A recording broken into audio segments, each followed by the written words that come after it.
quais são os pontos alarmantes, assim, para identificar se o problema tá no gestor ou nos liderados?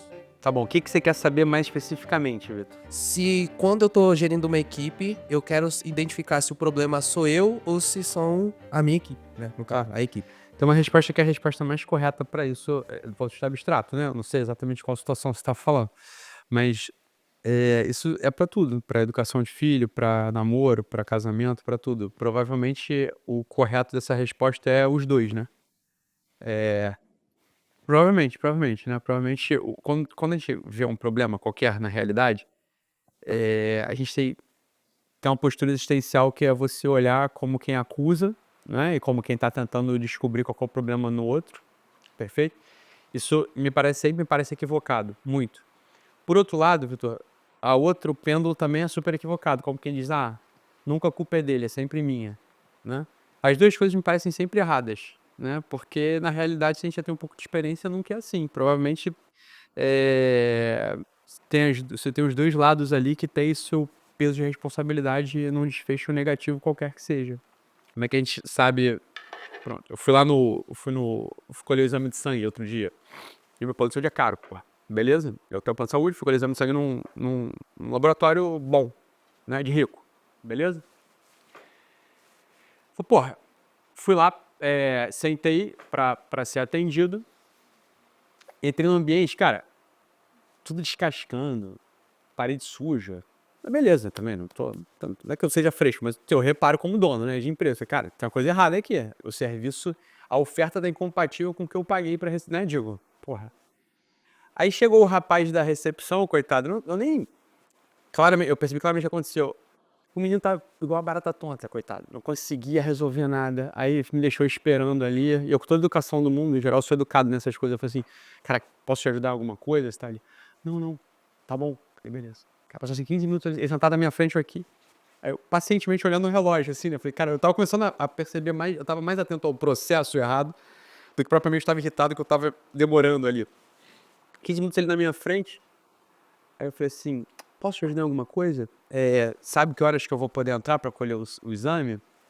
Ele, não é que o sistema tá fora do ar. Ou seja, ele tava ali parado porque o sistema tá fora do ar e também não me comunicou, não falou nada, entendeu? Pronto.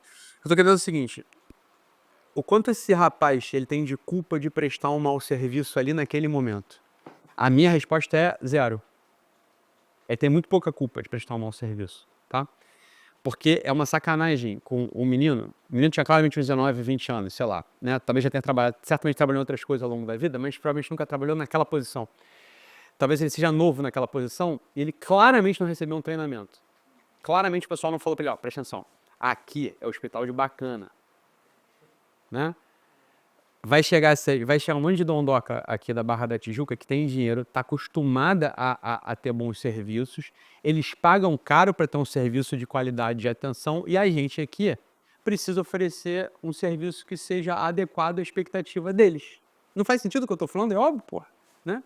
Quando eu olhei para aquele menino, coitado, não sabia o que fazer, eu sabia o que ia acontecer na vida dele. Ele vai ser mandado embora, porque uma senhora bacana, um cara bacana, né, com dinheiro, com alguma razão puto, porque paga, sei lá, 3 conto, 3.500, 4 mil de um plano de saúde, porque tem plano de saúde velho, na barra isso, né, que custa. O cara pagando uma fortuna de plano de saúde para chegar lá e um rapaz cagar na cabeça dele. Essa é a leitura, você tá doente, tá passando mal, você tá com medo, tá com câncer, você paga 4 mil. Eu entendo a expectativa do cliente. A expectativa do cliente é, né? Você concorda comigo ou não? Ele no comércio local, no bairro, veja só, ele tá lá dentro do Lins, numa mercearia, beleza?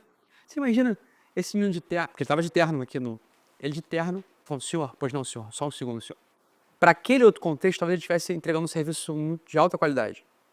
Mas num novo contexto, hospital de Bacana, ele está entregando um serviço de muito baixa qualidade. De quem é a culpa? Essa é a pergunta que você está perguntando, né? Na minha visão, a culpa não é dele. Né? Tanto eu não acho que a culpa é dele que eu não reclamei nada porque ele tá tentando ajudar o moleque. Pô, esse moleque vai perder o emprego. Daqui a pouco ele perde o emprego porque é sacanagem, não treinaram ele, entendeu? Então o coordenador dele, na minha visão, é o problema da história, naquele contexto. Claro que ele é um adulto, o rapaz. Então o rapaz podia também começar a notar que ele tá perdido, né? Ele tá perdido. Então ele podia correr atrás também de um treinamento mais adequado para ele, concorda ou não? É por isso que eu digo, é sempre uma balança, todo mundo tem responsabilidade no fundo, entendeu? Agora, quem é líder, pronto, que é como em geral eu falo, quem é líder tem que achar que a culpa é toda tua. Tu tem que sempre, no sentido de que você tem que estar treinando sempre todo mundo. E quem é liderado tem que achar que a culpa é toda tua. Porque aquela coisa, como é que o pessoal fala? Não é pra ser assim, mas a vida é. A corda sempre arrebenta pro lado mais fraco. Né? Por mais que a gente tente agir com justiça, e é uma coisa que a gente sempre tenta agir com justiça, a estrutura da realidade é assim. Né? E é uma coisa que eu notava, bom, quando eu estava no exército e eu era aspirante, né? Por mais que eu tivesse alguma razão, se tivesse um capitão envolvido, a culpa é de quem? Olha, entende o que eu quero dizer ou não, né? E fica muito claro, nesse lugar de hierarquia, eu entrei como aspirante, depois tenente, depois fui até tenente, não subi. Mas claramente eu notava que a corda sempre arrebenta pro lado mais fraco. A gente, claro, a gente tenta fazer com que esse lugar seja um lugar de justiça, de equidade e tudo mais, óbvio, né? Ninguém que tá de sacanagem, as pessoas estão querendo ser melhores e tal. Mas no pau da goiaba, né? No frigir dos ovos, dependendo da situação, quando essas coisas não... né? A realidade é essa. Então, quem é liderado tem sempre que se antecipar. E quem é líder tem que se antecipar. Você imagina que se os dois lados estão agindo desse modo, tudo anda bem, porra. Né? Tudo anda bem. Aí que tá o ponto. Para que servem os superiores? Os superiores servem só para dar ordem. Tá? Se o superior serve só para dar ordem, para apontar, isso aqui não sei o que, aquilo ali não sei onde, aquilo lá em cima, aquilo lá embaixo, faz assim, vai para direita, vai para esquerda. Você está usando mal o superior. O superior ele tem, de verdade, hein? O superior ele tem uma função, tem que ter uma função de mentoria. De mentoring, que chama, o pessoal lá de São Paulo chama assim. Beleza? De acompanhamento. Então, às vezes você não sabe como fazer, tu pergunta. O superior, ele tá na posição onde ele precisa te ensinar. O A é liderado pelo B, que é liderado pelo C, que é liderado pelo D. Beleza? O A tem um problema, com quem que ele fala? Ele não vai falar com o D. Ele vai falar com o B. O B não resolveu, fala de novo. Não resolveu, fala com o C. Entendeu? O que seria a quebra da cadeia de comando? Tu chega logo em quem tá em cima. Mais em cima, né? Pular alguém. Isso pega muito mal. Isso é ruim para toda a estrutura. Pega mal mesmo, é mal visto. Próximo. O que você gostaria de ter aprendido mais cedo, mas só entendeu depois de subir alto demais para voltar atrás? É uma pergunta boa mesmo, tá? E tem uma resposta para essa pergunta, que eu já meditei sobre ela. Que tá dentro do grande campo que é útil para todo mundo. Que é uma coisa que eu aprendi a duras penas. Porque eu tenho... Eu sou empreendedor, né? Então o empreendedor ele tem um drive instalado. Não, o empreendedor ele tem um jeito de fazer as coisas que precisa de uma quantidade de estupidez e otimismo, sabe? E que em geral a gente não faz por mal, mas acontece. O que aconteceu é que havia uma euforia de expectativas que foram criadas, não é isso? E é meio impossível o empreendedor não botar essas expectativas, porque ele mesmo entende que ele não faz sacanagem com os outros? Ele mesmo tá munido de expectativas altas, entendeu ou não? E aí tem um momento que é um momento também que não o pega de surpresa, porque também tá dentro de um cálculo. Não, o empreendedor não é idiota, quer dizer, alguns são, outros não. O empreendedor não é idiota, os que conseguem as coisas são idiotas. Então eles sabem que... Então, o que eu quero dizer é o seguinte, pronto, no dia a dia a gente tem um ativo na mão que é muito interessante. A gente tem uma faculdade, a gente tem um projeto, a gente tem uma missão, né? A gente acredita que a gente não está trabalhando... A empresa, né, não existe só para ganhar dinheiro, que já é muito bom, e a gente precisa ganhar dinheiro. Mas tem uma missão, tem um propósito, é verdade mesmo. Isso não é da boca para fora, é o que é, né? Então, às vezes, estou falando sobre tudo em contratação, é disso que eu quero falar. Quando você chama alguém para fazer parte do projeto, do nosso projeto, seja contratando, seja botando um contorno que não seja de contratação, mas de parceria, qualquer coisa do tipo, né? Isso é mais para quem contrata. Não seria bom que a gente gerasse expectativas que a gente já sabe que não vão acontecer, né? Entende o que eu quero dizer ou não? Claro, então uma coisa é mentira. Mentira, isso é uma coisa de mentira. Mentira não dá pra ter, absolutamente. Mas não tô falando da mentira, não. Mentira é óbvio, né? Tô falando de uma outra coisa assim, às vezes. Não, porque também. E aí, cara, calma, né? Calma. Perfeito? Então, assim, essa é uma coisa que eu já sofri muito lá atrás, no sentido das duas pontas, né? De ouvir. Mas em algum momento eu entendi. Eu falei, cara, não está na hora de comunicar ainda. Já tá pensando numa coisa que nem aconteceu e esquece do que tem que fazer, entende ou não? Então isso é uma coisa que eu gostaria de ter aprendido mais rápido. Eu acho que eu não aprendi tão rápido. E essa é uma coisa que eu, graças a Deus, eu me esqueço com muita frequência. Né? Então assim, eu aprendi e sei que eu não consigo resolver 100%, porque também eu sou feito de um tipo de coisa. Eu tenho qualquer coisa de meio empreendedor mesmo, né? Meio... tem que ter, né? Para dar os passos, certos passos, você tem que estar iludido no bom sentido, né? Mas, claro, eu tô sempre atento. E eu e o Renato, a gente já teve essa conversa algumas vezes, né? De projetos que a gente tem, não, e a gente hoje já consegue falar, cara, calma, não vamos falar ainda com essas pessoas, porque vai gerar expectativa. A gente não tem nada ainda, a gente só tem ideia. Precisa de um monte de etapas anteriores, práticas, para que alguma coisa se concretize, para que então a gente comunique com o professor tal. E o chame, porque senão você vai gerar expectativa, a pessoa começa a te cobrar, você não tem o que entregar, você já se enrolou todo. Se a gente conseguisse aprender isso mais rápido, manejar as próprias expectativas, as expectativas de quem está do nosso lado, do nosso time, eventualmente se você tem um time, putz, tudo anda melhor também. Quem mais preparou alguma coisa do GPT? Fala, Paulo. Então, recentemente, essa pergunta me veio à cabeça assim, porque recentemente nós tivemos essa coisa, não sei se você acompanhou, da Marisa Mayô. Não. Quem é a Marisa Maior? Marisa Mayô é uma personagem de IA e está fazendo um maior sucesso, que apresenta um programa de TV com um Mayô. É uma coroa de maior? Coroa de Mayô, e ela teve até agora a Magalu. A Magalu pegou ela, foi um contrato assim mais alto, instantâneo assim de publicidade, já anunciando, e muita gente achando que era real aquilo, que ela era de verdade. O que você acha que vai ser o futuro assim do audiovisual? E também eu queria saber por que as emissoras de TV elas não se preocupam em passar valores para os telespectadores. Tá cada vez mais aí brotando uns reality shows que não tem nada Eu a acho o ver. seguinte, cara, ô Paulão, eu acho que essa coisa de inteligência artificial, que a gente pode chamar de... Vou chamar de inteligência artificial mesmo. É uma coisa que, sei lá, seria muito boa que não tivesse acontecido, do ponto de vista comercial, dado que a gente está no topo, então...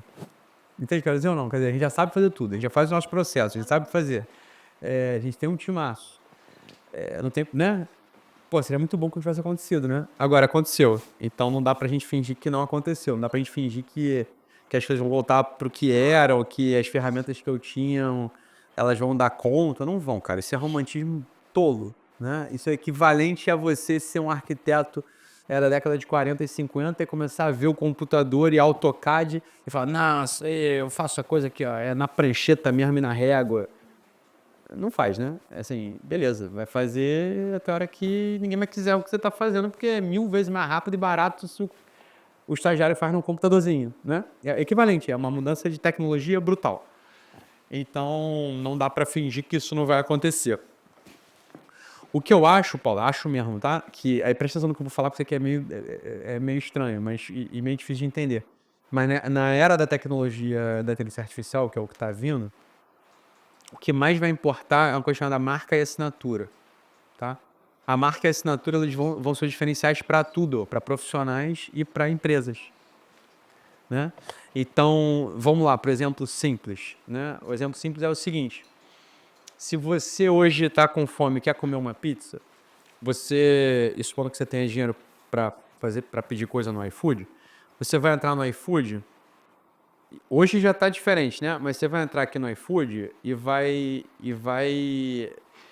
Ele te oferece um monte de coisa aqui, né? Ele te oferece um monte de opçãozinha, né?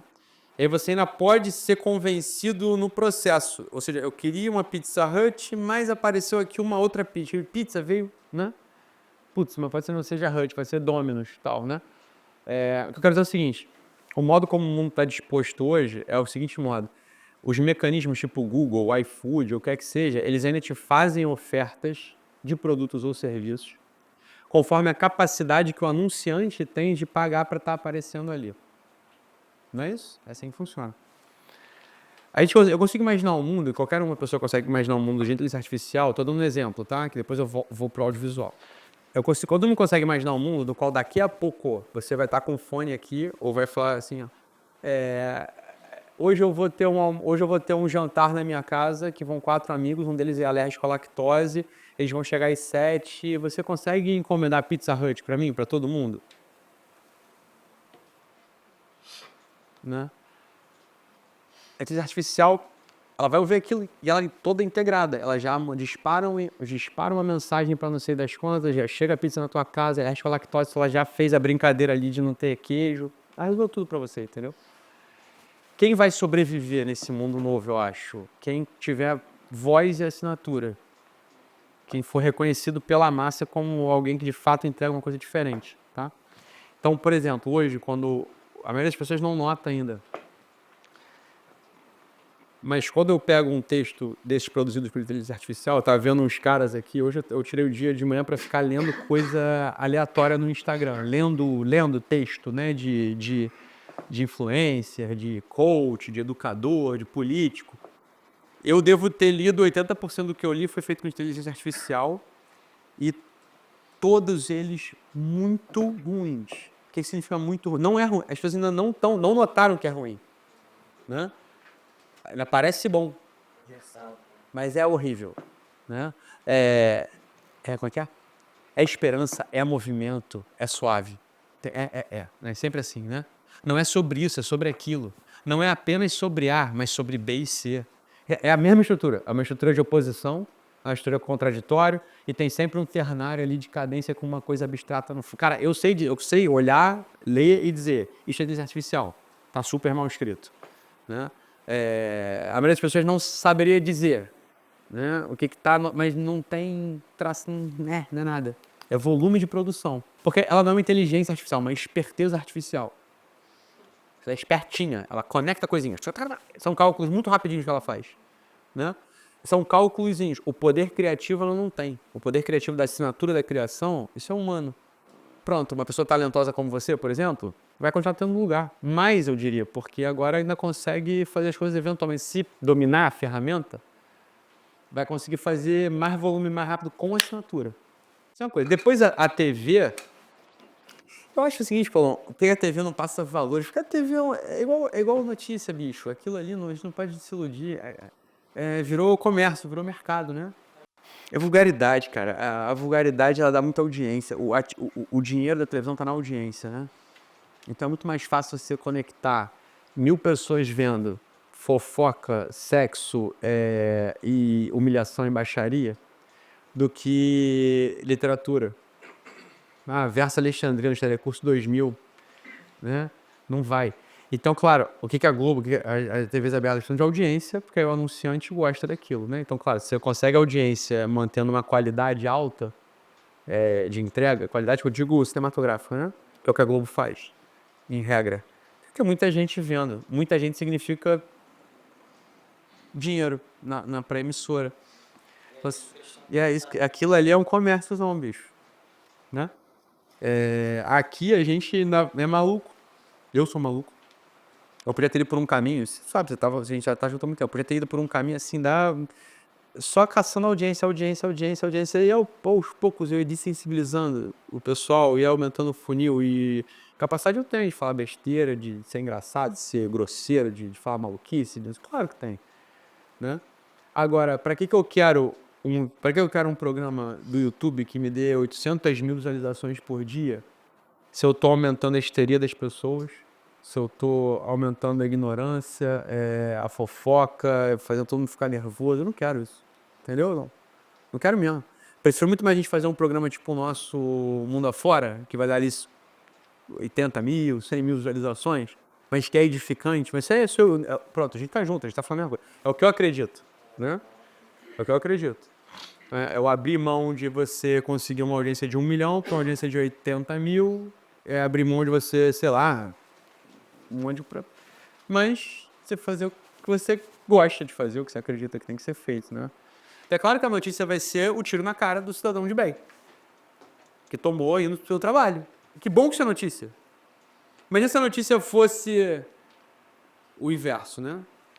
pô, chegou são e salvo no seu lugar de trabalho. Pô, ferrou, significa que todo mundo morre antes de chegar no trabalho, né? Então faz sentido que a notícia seja ruim, seja o escândalo, seja a pedofilia, o assalto, o estupro, o assédio, o roubo, o tal, né, não sei o quê. E aí a gente já pode notar que virou norma quando, por exemplo, ninguém nem mais noticia que um político roubou. Porque isso virou norma. Última. Última pergunta, então. Fala, razões. Tudo bem? Então, assim, na verdade a pergunta é sobre a sua mudança de área, né? No caso, mudar da psiquiatria, da saúde para a educação. Eu diria, razões, que foi o inverso. Eu diria que a mudança de área foi quando eu virei médico. Foi quando eu virei médico, foi a mudança de área. Então, assim, o que eu queria fazer desde o início era a parte de educação. Queria assim, ajudar, promover, né? Eu sabia que ali, nos anos 2006, 2007, ainda não tinha nada que eu falasse acrescentaria no mais mínimo, né? 22, 21 anos, nada, sei lá. Mas eu podia ajudar na facilitação, de montar um instituto e reunir gente e tal. E quando eu me formava, na minha cabeça, quando eu me formava para ter o que ensinar, beleza? E aí nesse ínter, só que eu fazia medicina, né? E aí eu me formei. E aí eu tinha filho e mulher. E eu precisava ganhar dinheiro. E aí eu fui médico por 10 anos. Até a gente conseguir montar alguma coisa em educação. Até eu conseguir montar alguma coisa em educação. Então foi um desvio de 8 anos. Não é assim, eu comecei sendo médico e virei, sei lá, dono de faculdade.